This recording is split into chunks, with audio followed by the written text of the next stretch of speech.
सबको नमस्कार और शुभ संध्या। मंच पर विराजमान इस भारत मर्चेंट्स चेंबर के वर्तमान अध्यक्ष और मेरे मित्र दोनों पोद्दार जी यहाँ पर बैठे हुए हैं। तो राजेश जी, रूपरेखा जी, ये बताने में मुझे हिचकिचाहट नहीं है कि आपका जन्म हुआ तब आपके माता पिता ने पहले ही भाप लिया आपके बारे में और आपका सुंदर नाम रखा जैसे आप है। और रूप राशि सीता जी के लिए तुलसीदास जी ने यूज किया है। वो जो भी है मुझे पता नहीं है, लेकिन रूप ये आपकी विशेषता है ना? और आप जो कार्य कर रही है उस कार्य के कारण अनेक लोगों के अकाउंट में राशियां अच्छी जमा हो गई है, ये मैं बता सकता हूँ। सर, मैं तो चीज से सच में बहुत आपके साथ, आप सबके साथ शेयर करना चाहती हूँ कि जब हमारा इंटरव्यू था आईएएस का, तो क्या होता है कि वो हॉबीज पूछते हैं या कुछ पूछते हैं। तो मेरे सारे बैचमेट्स ने मुझे डरा के रखा था, तुमसे तुम्हारे नाम का मतलब पूछेंगे। मैं कहा यार ये आपको तो बोल दो कि पापा ने रखा, क्या बोलूं उसमें। तो उन्होंने कहा कि हमारे विदेश मंत्री थे मुचकुंद दुबे सर, तो उन्होंने कहा तुम्हारा नाम रामायण में यूज हुआ है सीता जी के लिए। बैठी निमित मुख सोचती सीता, रूप राशिपति प्रेम पुनीता। ना मिल गया आंसर, अब बता देंगे। और वैसे रतन जी ने कहा कि उनको पोडियम पर वगैरह बोलने का कोई अनुभव नहीं है, तो बहुत अच्छी तरह से मिसगाइड किया आपने। और वो मैं तभी पहचान गया जब राष्ट्रगीत होने के बाद जिस तरह से उन्होंने भारत माता की जय और वंदे मातरम की घोषणाएं उत्साह से दी। मैं जरूर बताऊंगा कि बिजनेस के साथ भारतीय जनता पार्टी में आप अच्छे पद पर जाकर वहां पर राजनीति में भी अच्छा काम कर सकते हैं, क्योंकि आपका बात करने का जो ह्यूमर है, जो कला है, और आप चने के झाड़ पर इतने अच्छी तरह से चढ़ा देते हैं। राजनीति में तो यही सबसे बड़ी खूबी रहती है ना। तो आप मौका देंगे तो मैं जरूर उससे नहीं, मोदी जी ने सबसे आह्वान किया कि राजनीति में आइए करके। अरे मोदी जी ने ऐसे थोड़ी ना लोगों को कहा सपा में जाइए, बसपा में जाइए, कांग्रेस में जाइए, तो भाजपा में आने का आह्वान किया हुआ है। तो बहुत अच्छा लगा, आपका सूत्र संचालन बहुत ही सुंदर है। और आपने गाने विने के बारे में बताया, ये जरूर है कि मुझे हजारों गाने हिंदी फिल्मों के, खास करके पुराने, है ना, मुझे अंतरा मुखड़ा जबानी याद है। लेकिन गाने के बारे में जो है, लोग कहते हैं कि मैं लखनऊ घराने का सिंगर हूँ, कोई कहता है मैं किराना घराने का सिंगर हूँ, कोई कहता है हमारा ग्वालियर घराना है। मैं कहता हूँ मैं हमाम घराने का सिंगर हूँ।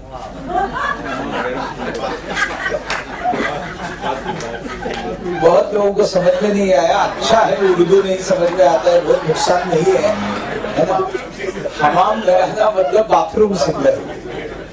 आप आवाज तो मेरी सुन ही रहे हैं, तो अगर यहाँ पर ये समा आखिर तक बंधा रहे, ऐसी अगर आपकी वास्तविक में इच्छा है तो मैं न गाऊं, यही बेहतर है ना। फिर भी मैं कोशिश करूंगा, एक दो झटके तो दे ही दूंगा, कोई समस्या नहीं। बचपन में एक कहानी सुनी थी मैंने कि अकबर बादशाह ने दरबार में प्रश्न पूछा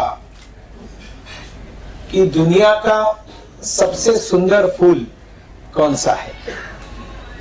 और उसको बहुत अभिमान था, गर्व था मुगल गार्डन्स के ऊपर, जिसमें दुनिया भर के फूल उसने लाकर लगाए थे और वो मुगल गार्डन्स करके ही चलता था। ये बात अलग है कि अभी मोदी जी ने उसको अमृत उद्यान नाम दिया है, और जो साल में एक आध बार कभी खुलता था, अभी वो 12 महीने लोगों को देखने के लिए खुला कर दिया है। तो अलग अलग पंडित आए और अलग अलग बुद्धिजीवी आए और उन्होंने कहा कि दुनिया का सबसे बड़ा फूल, दुनिया का सबसे श्रेष्ठ फूल, दुनिया का सबसे अच्छा फूल तेरे बगीचे में है ही नहीं। तो अकबर परेशान हो गया, उसको उसका ईगो हर्ट हो गया। उसने कहा क्या बात करते हो, ऐसा कोई फूल नहीं है कि जो मैंने अपने गार्डन में नहीं लगाया है, और तुम कहते हो कि दुनिया का सबसे अच्छा फूल, सबसे बड़ा फूल, सबसे श्रेष्ठ फूल मेरे गार्डन में नहीं है, तो कौन सा है? तो अकबर को बीरबल ने कहा कि थोड़ा रथ लेकर निकलना पड़ेगा, थोड़ा दूर जाना पड़ेगा देहातों में। तो निकले वो सब रथों में बैठकर, और वो लेकर गया जहां कपास की खेती थी, और कॉटन की खेती में लेकर गया, और बीरबल ने उनको बताया दुनिया का सबसे श्रेष्ठ फूल, सबसे बड़ा फूल, सबसे अच्छा फूल ये है। तो अकबर कहता है कि ये क्या है, इसमें न रंग है, न रूप है, न गंध है, न आकार है, न प्रकार है, कुछ नहीं है इसमें, ये कैसा श्रेष्ठ होता है? तब बीरबल उसको कहता है कि ये फूल जो है ये पकता है, इसमें से कपास निकलती है, ये त्याग करता है, बलिदान करता है, इसको मरोड़ा जाता है, इसको पिरोया जाता है, इसको रगड़ा जाता है, इसके अंदर रंग को भरा जाता है, फिर एक बार उसको बुना जाता है, और अनेक प्रकार की प्रक्रिया करने के बाद वस्त्र बनता है। और तुम कहते हो कि ये श्रेष्ठ नहीं है, ये फूल अगर नहीं होता तो अभी हम एक दूसरे के सामने खड़े रहने के लायक नहीं रहते। ये हमारी लज्जा से रक्षण करता है, हमें सुंदर बनाने का काम करता है। मैं कई बार बताता हूं कि कुछ कपड़े ऐसे होते हैं जिनके कारण लोग सुंदर दिखते हैं, और कुछ लोग ऐसे होते हैं जिनके कारण कपड़े सुंदर दिखते हैं। तो उसमें ज्यादातर लोगों को सुंदर बनाने वाले तो कपड़े ही होते हैं। ऐसे बहुत रेयर लोग रहते हैं कि जिनके कारण कपड़े सुंदर दिखते हैं। लेकिन वर्षा से, ठंड से, हवा से, धूल से, तूफान से आपकी रक्षा करना, अपार्ट फ्रॉम लज्जा, लज्जा से रक्षण करना, ये काम वस्त्र करता है। और ये सारे काम करने के लिए जो वस्त्र बनता है, वो वस्त्र बनाने वाले ये सारा काम करते हैं। आप कितने बड़े लोग हो, आप सबको मैं इसीलिए प्रणाम करता हूं कि आपका प्रोफेशन कभी दुनिया में खत्म होने वाला नहीं है, आपकी कंपनियां कभी बंद पड़ने वाली नहीं है, क्योंकि इसके कारण ही दुनिया टिकी है, प्रेजेंटेबल हुई है, एक दूसरे के सामने खड़े रहने की योग्यता में आई है।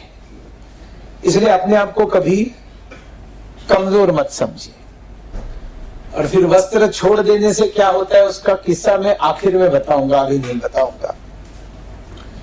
लेकिन ये आप लोग पहचान दिलाते हैं, लोगों को पहचान दिलाते हैं। आपके कारण कोई तमिल बनता है, आपके कारण कोई तेलुगु बनता है, आपके कारण कोई मराठी बनता है, आपके कारण कोई उड़िया बनता है, आपके कारण कोई बंगाली बनता है, आपके कारण कोई गुजराती बनता है।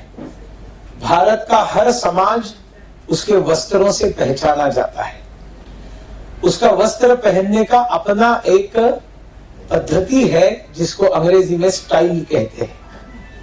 और दूर से जाते हुए भी आप बता सकते हैं कि ये गुजराती बहन है, क्योंकि इसका साड़ी पहनने का तरीका है। बंगाली माँ है, आप पहचान सकते हैं। असमिया है तो मेखला चादर देखकर आप बता सकते हैं।